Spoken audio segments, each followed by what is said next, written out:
Miami. Une ville comme Miami interdit du Airbnb à certaines périodes de l'année, au centre-ville, etc. Mais Biarritz l'a fait, Dinard Saint-Malo l'a fait, mais il a fallu 10 ans pour organiser ça, parce que ce sont des niches fiscales, parce que c'est ça. Et la bonne idée du départ de ces deux créateurs de Airbnb en disant non mais c'est pour louer la chambre des copains quand elle n'est pas utilisée, c'était quand même un truc très marrant et c'est ça. Immédiatement l'hydre va dire oh là, là il y a un business, fiscalement c'est très intéressant. Moi j'ai fait des caméras cachées avec d'autres, hein.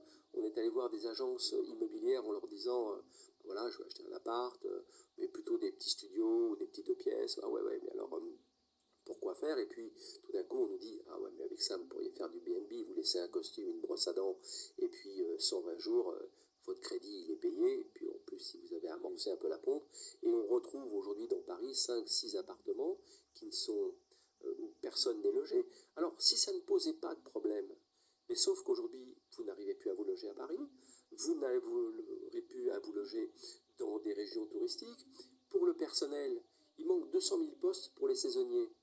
Il faut un toit, un emploi.